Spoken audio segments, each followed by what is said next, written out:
Hai semuanya, balik lagi di channel rekap film yang terus bergerak maju ini. Pada kesempatan kali ini, gue Abang Admin akan membawakan sebuah alur cerita dari film berjudul I Saw the Devil. Film ini merupakan film bergenre thriller violence, yang dirilis tahun 2010 lalu, dan disutradarai oleh Kim Ji-won. Mengisahkan tentang seorang agen rahasia asal Korsel, yang menuntut balas dendam dengan cara paling mengerikan pada seorang psikopat sadis, usai tunangannya tewas dimutilasi. Bagaimana keseruannya? Gak usah lama-lama, kita langsung mulai aja alur ceritanya. Sebelum videonya lanjut, jangan lupa subscribe channel ini supaya kalian gak ketinggalan update konten terbaru. Selain itu, gue juga bakal adakan giveaway menarik kalau channel ini berhasil sampai di 10.000 subscriber untuk para penonton setia. Udah subscribe? Terima kasih. Sekarang kita lanjut videonya. Film dibuka dengan memperlihatkan seorang perempuan bernama Juyeon. Di sini ia nampak terjebak di tengah badai salju karena mobilnya alami kerusakan. Tak lama, muncul seorang laki-laki yang berusaha menawarkan pertolongan, namun Juyeon tak langsung menerima bantuannya. Karena curiga pada si laki-laki, Juyeon menelepon tunangannya, yang bernama Suhyun. Di sini, Suhyun meminta Juyeon untuk mengunci mobilnya, jangan terima pertolongan orang asing, dan tunggu sampai petugas derek datang. Rasa curiga Juyeon ini ternyata benar. Tak lama setelah menutup telepon dari Suhyun, si laki-laki yang ternyata psikopat itu mengambil linggis dari mobilnya. Lalu, dengan sadis ia langsung menyerang Juyeon, sampai Juyeon sekarat bersimbah darah.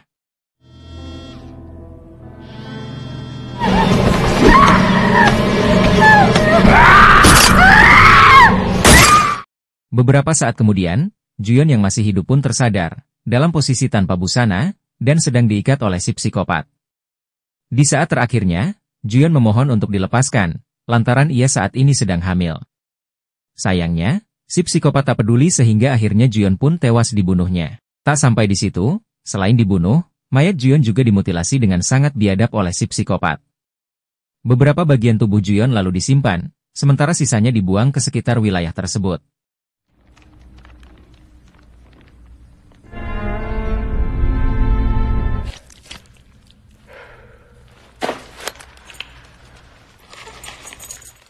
Keesokannya, potongan tubuh Juyeon ditemukan oleh seorang anak kecil yang kebetulan sedang ada di area tersebut.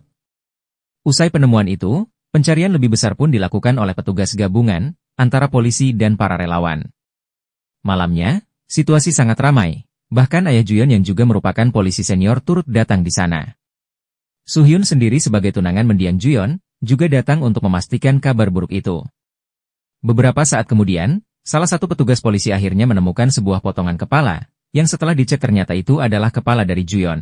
Hal ini membuat suasana kian pilu. Ayah Juyeon dan juga Suhyun tak sanggup menahan rasa sakit hati dan sedih, karena melihat orang tersayang mereka tewas dengan cara yang begitu mengenaskan.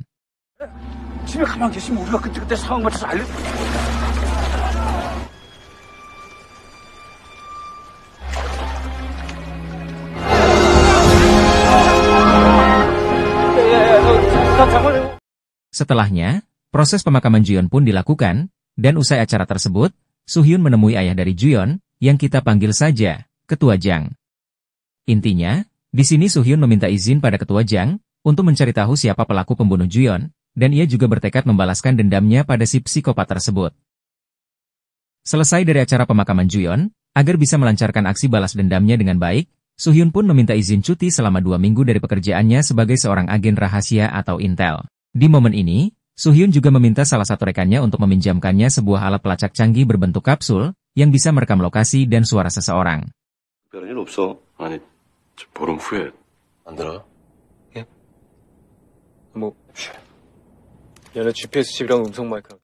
Sesudah itu semua, Suhyun juga berhasil mendapatkan data 4 orang yang diduga tersangka, atas kasus pembunuhan Juyeon.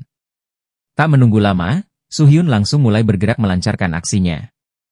Meski demikian, tak mudah bagi Suhyun untuk mencari si psikopat asli, karena ia juga sempat 2 kali salah menginterogasi 2 orang tersangka, bahkan salah satunya sampai harus karat dan masuk rumah sakit.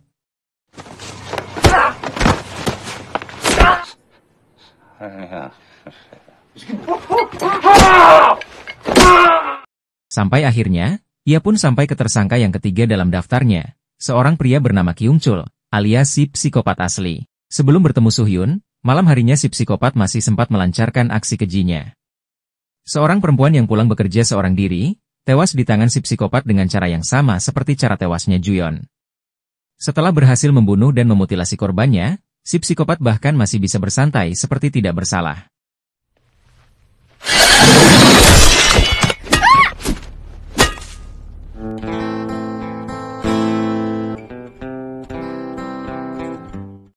Esok harinya, Soo-hyun yang sudah bergerak mencari si psikopat, lebih dulu pergi mendatangi keluarga si psikopat, yang di sana hanya ada ibu, ayah, dan anak si psikopat.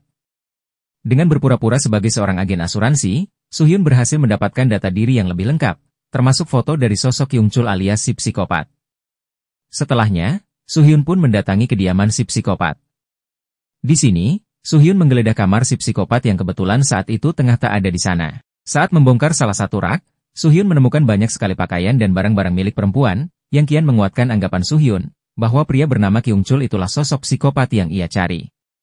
Bahkan, di sini Soo-hyun juga menemukan gudang yang biasa digunakan si psikopat, untuk menjagal para korbannya. Dan di sana juga, Soo-hyun menemukan cincin milik Juyeon, sehingga sudah jelas, kini Soo-hyun mengejar target yang benar.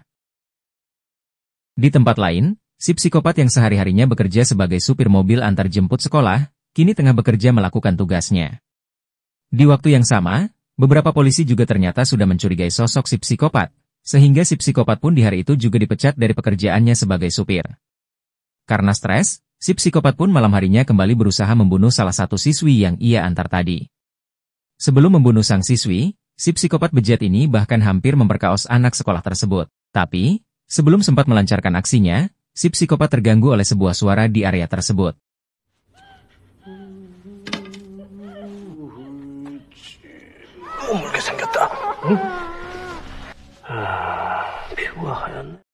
Saat ia cek, ternyata suara itu datang dari Soo-hyun yang berhasil menemukan keberadaan si psikopat. Dengan menggunakan sebuah celurit, si psikopat yang mengira Soo-hyun polisi, lantas berusaha menyerangnya. Akan tetapi, Soo-hyun masih terlalu kuat bagi si psikopat yang beraninya hanya pada perempuan tak berdaya. Di momen ini, Soo-hyun bahkan berhasil membuat si psikopat babak belur, serta hampir tewas dengan banyak sekali luka, termasuk tangan kirinya yang patah serius.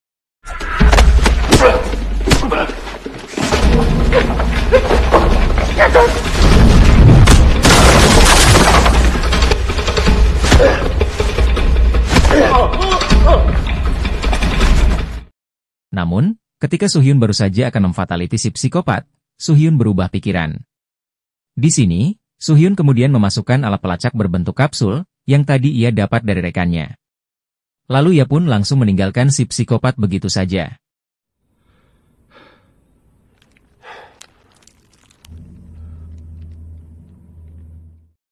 Beberapa saat kemudian, saat si psikopat sudah kembali siuman, ia menemui sebuah amplop berisi uang yang cukup banyak, yang kemungkinan besar itu adalah pemberian dari Soo-hyun.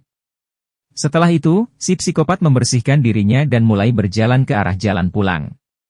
Di momen ini, kita pun tahu alasan Soo-hyun tak langsung membunuh si psikopat adalah, agar ia bisa terus menyiksanya sampai si psikopat merasakan penderitaan yang dirasakan mendiang Juyeon.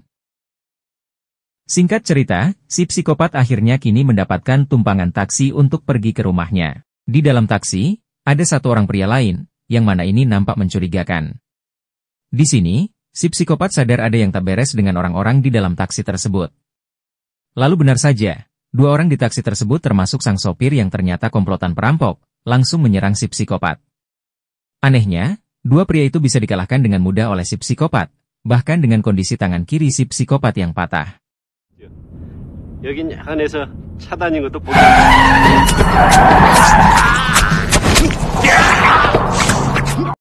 Sesudah membunuh dua orang tersebut, si psikopat langsung mengganti pakaiannya, dan ia pun membuang mayat dua orang tadi ke sungai. Sementara di belakang, Soo-hyun menggunakan GPS, masih terus membuntuti arah si psikopat pergi.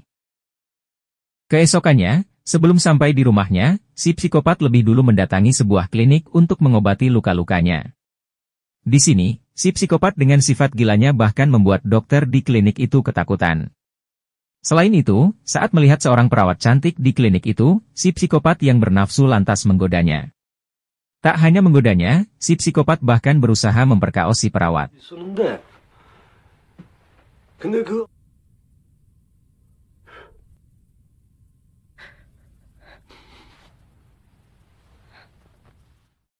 Untungnya, sebelum bisa melancarkan aksi bejatnya itu, Suhyun yang sejak tadi mengawasi gerak-gerik si psikopat, dengan cepat langsung masuk ke klinik itu dan menyelamatkan si perawat. Perkelahian kembali terjadi, lagi-lagi meski si psikopat berusaha melawan sekuat tenaga, Suhyun masih terlalu kuat.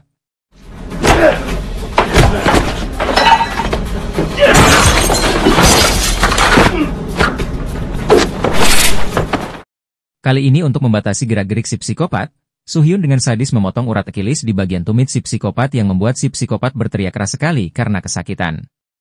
Setelah itu, Suhyun pun kembali meninggalkan si psikopat begitu saja.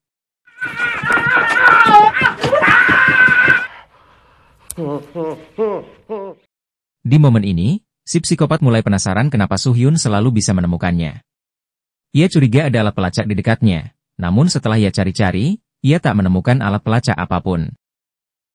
Malamnya, karena bensin mobilnya habis, si psikopat pun berusaha mencari tumpangan lain. Sampai pada satu momen, ia ingin membegal sebuah mobil yang datang, namun saat mobil itu mendekat, ternyata mobil itu berisi satu peleton penuh tentara Korea. Karena pengecut, si psikopat pun tak jadi membegal, dan memutuskan untuk sekedar ikut menumpang saja.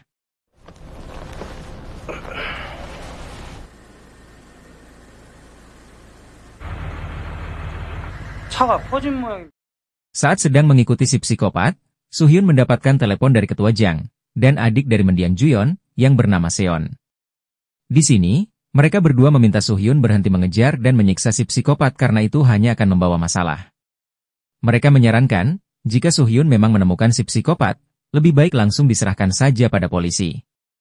Namun, karena dendam Suhyun pada si psikopat terlalu besar, ia pun enggan mendengarkan saran tersebut. 나 형부 마음 잘 알지만 형부 나예요. 경찰에선 내가. Singkat cerita, kembali ke si psikopat. Di sini ia sampai di sebuah rumah besar di lokasi yang cukup terpencil. Nampak si psikopat bertemu dua rekannya sesama psikopat, yang kita panggil saja Kim dan Bab. Mereka nampak akrab, bahkan di sini Bab terlihat sedang memakan daging manusia dengan sangat nikmat. Pertanda bahwa mereka adalah orang-orang yang sangat sakit jiwa. Di sini, si psikopat menceritakan masalahnya soal Suhyun yang terus menyiksanya. Lalu Bab pun memberikan saran agar si psikopat melakukan serangan balik, dengan membunuh kembali orang terdekat Suhyun. Saran ini pun ternyata benar-benar dipikirkan oleh si psikopat untuk bisa ia realisasikan. Lalu, saat mengingat kembali semua kejadian sebelumnya, si psikopat pun akhirnya sadar, bahwa Suhyun adalah pasangan dari Juyeon, salah satu korbannya. Dan dari sinilah, si psikopat mulai memikirkan rencana balas dendam lainnya pada Suhyun.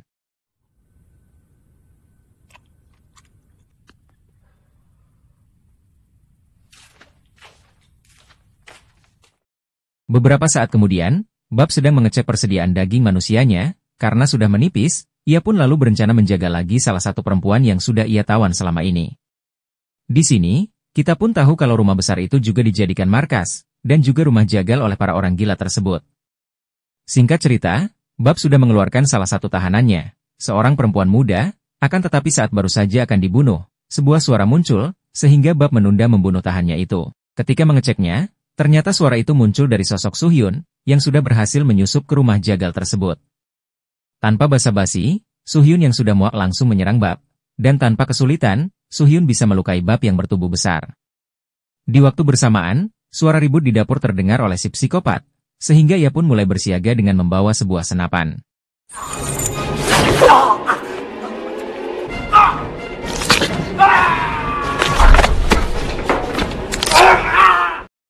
Di dapur, Suhyun sudah berhasil mengikat Bab, dan ia juga berniat untuk menyembelih Bab saat itu juga. Namun tak lama si psikopat muncul dan langsung menembak Suhyun. Untungnya tembakan itu meleset. Suhyun yang menyadari adanya bahaya, lantas kabur dan berusaha mencari cara lain untuk menghentikan si psikopat yang kini memiliki senjata yang lebih berbahaya. Kabur dari dapur, Suhyun pergi ke ruangan lainnya dan menyusun rencana selanjutnya. Sementara si psikopat melepaskan ikatan yang mengekang Bab, agar Bab bisa membantunya menangkap Suhyun.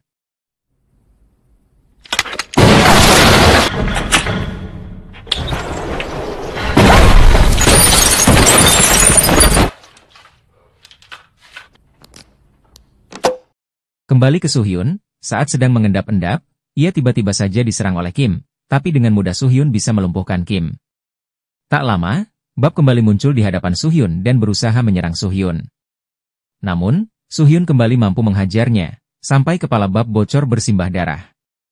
Sesudah itu, si psikopat juga ikut muncul di tempat itu. Sempat menahan sebentar dengan bersembunyi, Soo-hyun langsung menyergap si psikopat saat si psikopat kesakitan menginjak paku yang sebelumnya Soo-hyun tebar. Akhirnya, Soo-hyun bisa kembali menghajar si psikopat habis-habisan. Bahkan di sini si psikopat hampir saja tewas, jika saja Soo-hyun tak mengendalikan dirinya.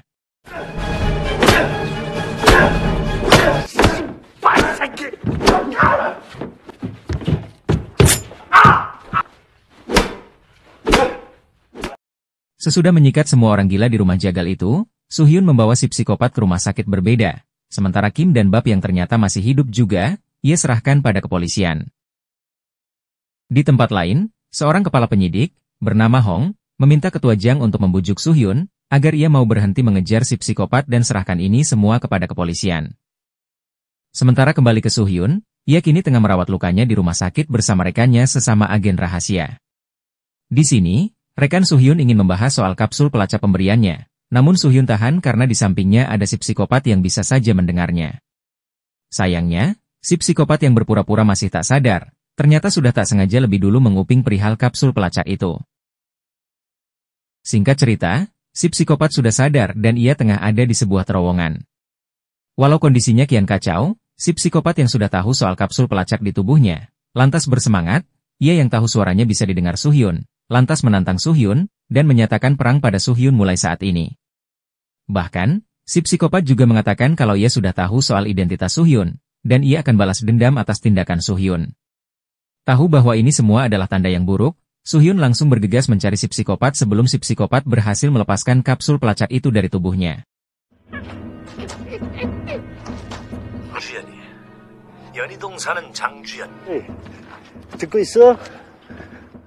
Di waktu bersamaan, si psikopat kini sedang berusaha mengeluarkan kapsul pelacak itu menggunakan obat pencahar, sampai akhirnya kapsul pelacak itu pun berhasil ia keluarkan. Dengan cerdik, si psikopat memindahkan kapsul pelacak itu ke seorang supir taksi yang sebelumnya sudah ia buat babak belur.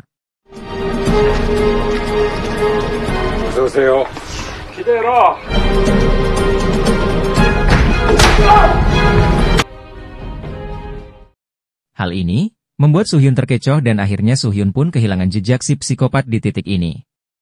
Sementara setelah lepas dari pengawasan Soo-hyun, si psikopat menelepon pihak kepolisian, dan ia pun mengatakan kalau ia akan segera menyerahkan diri. Sedangkan di waktu bersamaan juga, Soo-hyun yang bingung lantas pergi ke rumah sakit, tempat Bab, rekan si psikopat dirawat. Di sini, Soo-hyun berusaha menanyakan rencana si psikopat pada Bab, tapi alih-alih memberi jawaban, Bab malah mengatakan sesuatu yang membuat Soo-hyun semakin emosi, bahwa si psikopat akan membunuh orang terdekat Soo-hyun, dan setelah itu ia akan menyerahkan diri ke polisi agar Soo-hyun tak bisa lagi menyiksanya. Karena sangat kesal, Soo-hyun pun akhirnya membunuh Bab dengan merobek mulutnya saat itu juga. 근데 너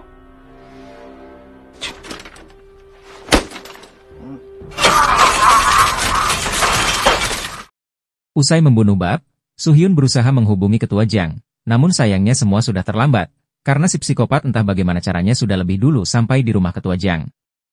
Si psikopat pun tanpa ampun membuat Ketua Jang babak belur, dengan membentur-benturkan kepalanya menggunakan besi barbel. Apesnya, selain Ketua Jang, Seon juga jadi korban si psikopat karena saat itu, ia juga kebetulan baru saja sampai di rumah. 아니다. 주연이 얘는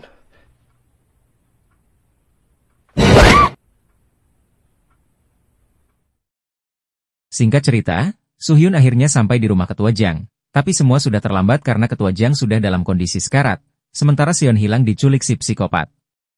Di momen ini, Hong selaku ketua penyidik emosi pada Soo-hyun, karena ia merasa ini semua ulah Soo-hyun yang tak langsung menyerahkan si psikopat pada polisi.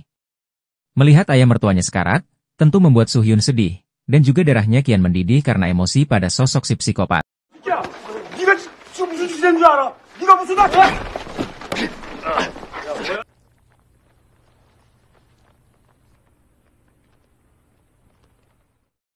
Di waktu yang sama, Hong menerima sebuah panggilan telepon dari si psikopat yang memberikan info lokasi, tempat di mana ia akan menyerahkan diri. Di sini, melalui ponsel milik Hong, si psikopat juga bicara pada Soo-hyun, bahwa kini ialah pemenang dari permainan yang sudah Soo-hyun mulai. Si psikopat juga dengan bangga mengatakan, kalau ia sudah membunuh Soo-hyun, dan akan segera menyerahkan diri ke polisi. 여보세요. 네가 볼 땐 누가 이긴 것 같아?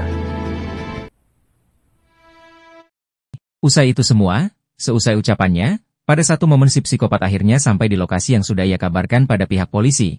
Sementara di sana para polisi sendiri termasuk Hong juga sudah bersiap menyergapnya. Akan tetapi, sebelum para polisi bisa menyergap si psikopat, Soo-hyun dengan barbar langsung menarik tubuh si psikopat dan membawanya kabur dari para polisi menggunakan mobil. Hong yang melihat itu pun tak bisa berbuat apa-apa.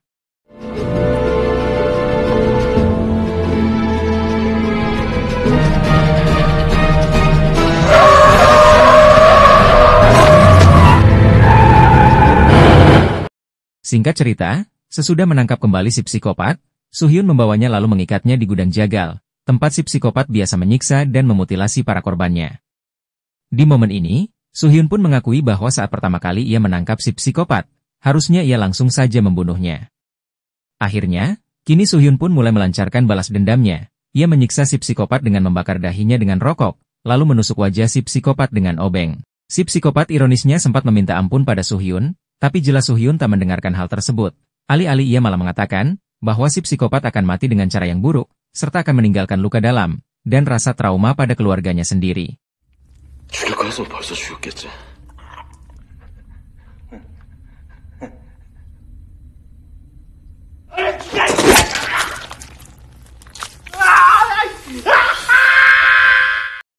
Singkat cerita, Soo-hyun pun meninggalkan si psikopat dengan posisi si psikopat menggigit tali yang terhubung dengan alat pancung, sehingga jika si psikopat melepas gigitan tali itu, maka otomatis ia akan tewas dengan kepala Yani terpenggal. Sadisnya, Soo-hyun juga mengikat tali itu ke gagang pintu masuk gudang tersebut. Sehingga sekuat apapun si psikopat menahan gigitan tali, jika nanti ada seseorang yang membuka paksa gudang itu, maka tamatlah sudah bagi si psikopat. Beberapa saat kemudian, tak diduga ternyata keluarga si psikopatlah justru yang datang ke gudang itu, usai sebelumnya ditelepon Soo-hyun. Karena tidak tahu apapun, keluarga si psikopat yang mendengar ada suara si psikopat dari dalam gudang, lantas berusaha membuka gudang tersebut. Alhasil saat pintu terbuka, seketika pisau pancung itu pun jatuh dan memenggal kepala si psikopat sehingga si psikopat pun tewas saat itu juga dengan cara yang sadis, tepat di hadapan semua anggota keluarganya.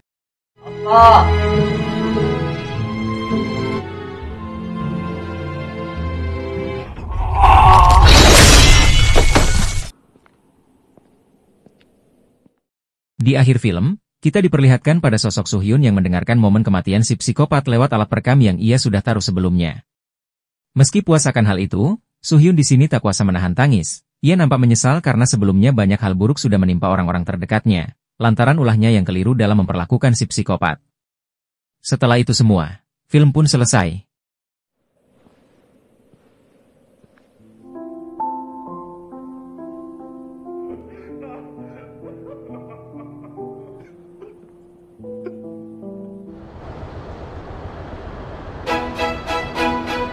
Oke semuanya, itu dia alur cerita dari film I Saw the Devil. Sebuah film thriller violence epic, dengan unsur balas dendam dan slasher yang begitu luar biasa. Hampir gak ada celah minus di film ini, sehingga buat gue ini sangat recommended buat ditonton kalian para pecinta film genre thriller. Untuk film ini sendiri gue bisa kasih nilai 9/10.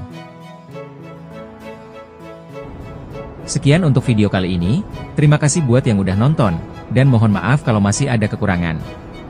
Kalian bisa kasih gue kritik, saran, masukan, diskusi, atau request film di kolom komentar. Jangan lupa like dan share video ini, juga subscribe supaya kalian gak ketinggalan video-video terbaru. Segitu aja dari gue. Sampai ketemu di video selanjutnya. Wassalamualaikum.